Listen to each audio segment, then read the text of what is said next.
अस्सलामुअलैकुम वरहमतुल्लाहि वबरकातुहू। Welcome to my YouTube channel. कैसे हैं आप? खैरियत से हैं? आज हम पढ़ेंगे, आज का हमारा टॉपिक है एक्सरसाइज 2.1। एक्सरसाइज 2.1 को जब हम सॉल्व करते हैं, इसको देखते हैं, तो इसमें आपके पास कुछ फंक्शंस इस तरह के आ रहे हैं जो हमने इससे पहले 2.1 में नहीं देखे हैं। जैसे यहाँ पे एक्सपोनेंशियल फंक्शन है, इसको हम सबसे पहले ये देखते हैं कि एक्सपोनेंशियल फंक्शन क्या होता है। सबसे पहले हम इसकी डेफिनेशन करते हैं, ठीक है। एक्सपोनेंशियल फंक्शन आपके पास होता है ऐसा function, a function in which variable appears as an exponent. इसको अंडरलाइन कर लें, वेरिएबल अपने नोट्स के ऊपर, कि वेरिएबल अपीयर्स एज एक्सपोनेंट या फिर पावर।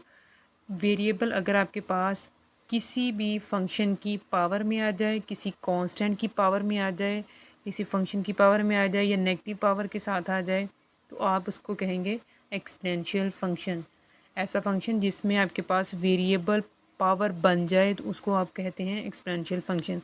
अब हम डेरिवेशन पढ़ रहे हैं तो इसको हम डेरिवेशन पढ़ेंगे। किसकी डेरिवेशन किस तरह होती है? इसकी डेरिवेशन होती है, आप क्या करते हैं, आपके पास ये फंक्शन है, यहाँ पर मैंने ये वाला फंक्शन रखा है, यहाँ इनमें से कोई सा भी फंक्शन यहाँ पर आ सकता है। इन चारों में से कोई सा भी फंक्शन या इस टाइप के फंक्शंस आपके पास आ सकते हैं। यहाँ पर हम क्या करते हैं, हम यहाँ पर जो फंक्शन दिया जाता है हम उसको एज इट इज़ यहाँ पर लिख लेंगे, ठीक है।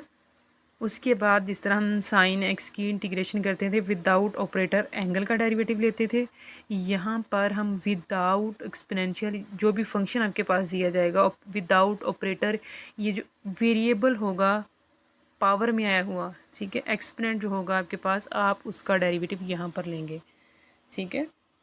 आपके पास वेरिएबल जो पावर में आ रहा होगा यहाँ पर ऊपर, उसका आप डेरिवेटिव यहाँ पर लेंगे। अब मेरे पास यहाँ पर एक्स था तो एक्स का डेरिवेटिव आएगा 1, इसलिए ये आ जाएगा। और अगर आपके पास किसी कांस्टेंट की पावर में आ जाता है वेरिएबल, फिर उसका डेरिवेटिव आपने किस तरह लेना है, आपने जिस तरह यहाँ पर फंक्शन को पहले एज इट इज़ रखा था, इधर भी हम यही करेंगे। हम इस फंक्शन को एज इट इज़ रखेंगे, साथ में हम क्या लेंगे, यहाँ पर जो कांस्टेंट आ रहा होगा जिसकी पावर में वेरिएबल होगा उसको हम लिख लेंगे एलन के साथ, और साथ में विदाउट ऑपरेटर इसका डेरिवेटिव, जो यहाँ पर वेरिएबल आ रहा होगा पावर में, उसका डेरिवेटिव लेंगे। यहाँ पर एक्स था तो उसका डेरिवेटिव आ जाएगा 1। अब हम करते हैं क्वेश्चंस। क्वेश्चन नंबर 1 आपके पास दिया हुआ है, आप फाइंड करेंगे F dash of x. F dash of x आप फाइंड करेंगे कब, अगर आपको एफ ऑफ एक्स इस सूरत में दे दिया जाए। तो यहाँ पर सबसे पहले हमने ये देखना है कि फ़ंक्शन किस टाइप का है।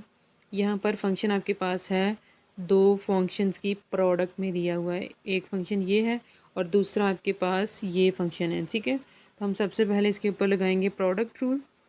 प्रोडक्ट रूल के बाद हम इसको अलग-अलग इसका डेरिवेटिव लेंगे। ये फंक्शन एज इट इज़, इसका डेरिवेटिव, प्लस ये फंक्शन एज इट इज़ और इसका डेरिवेटिव, ठीक है। अब हम लगाएंगे यहाँ पर, इसके ऊपर हमने क्या लगाना है, इसके ऊपर हम सबसे पहले यहाँ पर जो है इस पर लगाएंगे एक्सपोनेंशियल का फार्मूला, कि इसको हम एज इट इज़ रखेंगे, और यहाँ पर विदाउट ऑपरेटर ये जो वेरिएबल आपके पास पावर में आ रहा है उसका आप डेरिवेटिव यहाँ पर लेंगे, ठीक है। यहाँ पर आपके पास सिंपली पावर रूल लग जाएगा, 3x² आ जाएगा और 4 बाहर आ जाएगा, एक्स का डेरिवेटिव 1। अब हम करते हैं इसको सॉल्व। इसका डेरिवेटिव क्या आएगा, 1/x का डेरिवेटिव, 1/x का डेरिवेटिव, ये x ऊपर चला जाएगा, आपके पास 1/x होगा। इसको आप लिख लेंगे x की पावर -1, पावर नीचे और पावर में से एक कम जब आप करेंगे वो बन जाएगा -1, और -1 क्या आ जाएगा, -2, ठीक है। ये -2 आपके पास यहाँ पर आ जाएगा, जिसको मैंने यहाँ पर लिख लिया है -1/2, ठीक है। यहाँ पर ये टर्म एज इट इज़ चल रही है, ये वाली टर्म। अब हम क्या करेंगे, अब इसको इसके साथ करवाएंगे, सिंप्लीफाई करेंगे। सिंप्लीफाई करने के बाद यहाँ से इसका लेंगे एलसीएम लेंगे। यहाँ से ये एलसीएम टर्म है, ये आपके पास यहाँ पर आ जाएगी, ये इसको कॉमन ले लें, एलसीएम लेके कॉमन ले लें या वैसे ही कॉमन ले लें, तो ये टर्म एज इट इज़ आ जाएगी। अब यहाँ पर e⁻1/x यहाँ पर भी है और एक एक्सपोनेंशियल फंक्शन यहाँ पर भी है, ये कॉमन लिया है और ये कॉमन लिया है, ये टर्म आपके पास एज इट इज़ आ जाएगी। और ये वाली जो टर्म है इसके साथ ये x की जो है वो मल्टीप्लाई हो जाएगा, 3x² के साथ जब होगा तो वो बन जाएगा x⁴, और ये 4 के साथ मल्टीप्लाई होकर 4x²। आप इसको ज़रा अरेंज करके लिख लें, ठीक है। क्वेश्चन नंबर 2 में आपके पास दिया हुआ है sin 2x। साइन की पावर 2 की पावर में क्या आ रहा है, x। तो ये आपके पास क्या है, exponential function, differentiate with respect to x। अब यहाँ पर आप क्या करेंगे, साइन का डेरिवेटिव क्या आ जाएगा, कॉस। इस साइन का डेरिवेटिव आ जाएगा कॉस। कॉस के बाद विदाउट ऑपरेटर आप लेंगे डेरिवेटिव इसके एंगल का। एंगल का डेरिवेटिव आप किस तरह लेंगे, अभी हमने इसका डेरिवेटिव किया था कि आपके पास ये जो चीज़ आती है आप इसको एज इट इज़ लिखकर, और ये जो कांस्टेंट होता है उसको आप ln के साथ लिख देते हैं, साथ में x का डेरिवेटिव फॉर्म, ठीक है। अब हम करते हैं क्वेश्चन नंबर 3। क्वेश्चन नंबर 3 में आपके पास है e की पावर में दिया हुआ एक प्रोडक्ट ऑफ टू फंक्शंस। यहाँ पर आप इसको डिफरेंशिएट करेंगे with respect to x, variable चूँकि यहाँ पर x आ रहा है तो विद रिस्पेक्ट टू x हम इसको डिफरेंशिएट करेंगे। एक्सपोनेंशियल का जो रूल है डिफरेंशिएशन का वो यहाँ पर लगेगा, ये एज इट इज़, और विदाउट ऑपरेटर इस x cos x का डेरिवेटिव। टू फंक्शंस की प्रोडक्ट है, लगेगा product rule, x as it is, cos का derivative plus cos as it is, और x का डेरिवेटिव। यहाँ पर x का डेरिवेटिव आ जाएगा नेगेटिव साइन x, और ये जो x है cos x का डेरिवेटिव आ जाएगा नेगेटिव साइन x, और ये जो x है इसका डेरिवेटिव आ जाएगा 1। चलिए हम इसकी वैल्यूज़ लगाते हैं। ये हमने इसकी वैल्यूज़ लगा दी हैं यहाँ पर, और वैल्यूज़ लगाने के बाद हमने इनको सॉल्व कर लिया। ये पॉजिटिव टर्म है, इसको उठाकर मैं इधर ले आई, और ये नेगेटिव टर्म को उठाकर इधर ले गई। अब आपके पास है दिया हुआ क्वेश्चन नंबर 4 आपके पास है कुछ क्वेश्चन रूल की फॉर्म में दिया हुआ, क्वेश्चन की फॉर्म में दिया हुआ है differentiate with respect to x। ये जो आपके पास न्यूमरेटर है इसको, इसका स्क्वायर, ये ऊपर एज इट इज़, और ऊपर वाले का डेरिवेटिव को मैं प्राइम से शो किया हुआ है, माइनस ऊपर वाला फंक्शन एज इट इज़ और नीचे वाले का डेरिवेटिव। अब हम देखते हैं कि इसका डेरिवेटिव क्या आता है। इसका डेरिवेटिव आपके पास आएगा,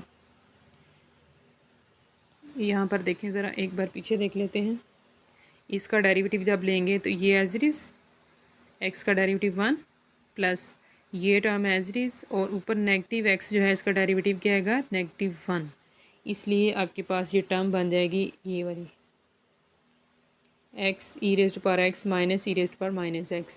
इसी तरह हम लेंगे इसका डेरिवेटिव, ये जो लास्ट में टर्म लिखी हुई है e⁻x, ये लास्ट वाली टर्म, ये एज इट इज़, एक्स का डेरिवेटिव क्या आएगा 1, माइनस आ जाएगा e⁻x एज इट इज़, और नेगेटिव एक्स का डेरिवेटिव आएगा -1।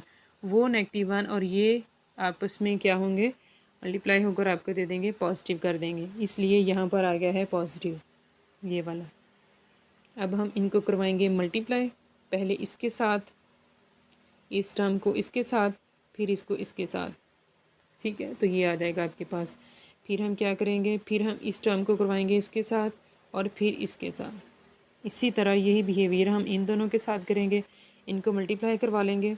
मल्टीप्लाई करवाने के बाद आप, एक रूल अब हमने पढ़ा था कि अगर आपके पास बेसिस सेम हों तो आप पावर्स को क्या कर लेते हैं, ऐड। यहाँ पर भी ई है और दूसरा भी टर्म ई ही है, तो अब इसकी बेसिस क्या होंगी, x प्लस एक्स 2x, और ये आपके पास बेसिस सेम है, और ऊपर x माइनस एक्स क्या आ जाएगा 0।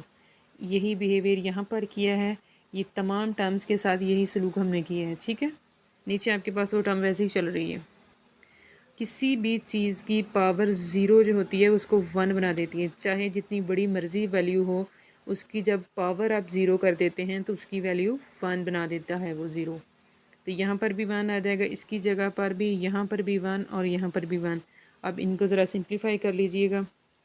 सिंप्लीफाई करने के बाद हमारे पास आ जाती है ये वाले टर्म्स कुछ ऐड हो गई हैं। अब ये वाला जो नेगेटिव है इसको हम अंदर अप्लाई कर, सॉरी माइनस को हम अंदर अप्लाई करवाएंगे, minus minus plus minus, minus plus minus. तो ये टर्म्स जो हैं वो आपस में कट गई हैं। ये वाली टर्म कटी है इसके साथ, और ये वाली इसके साथ। ये -2 और -2 आपके पास बच गया है, जो कि आपके पास बना है -4 ओवर दिस वन। आज के लिए इतना ही काफ़ी है। अपने दुआ में याद रखिएगा। फ़ी अमान अल्लाह। अपनी कीमती आरा से आगाह करते रहा करें। शुक्रिया।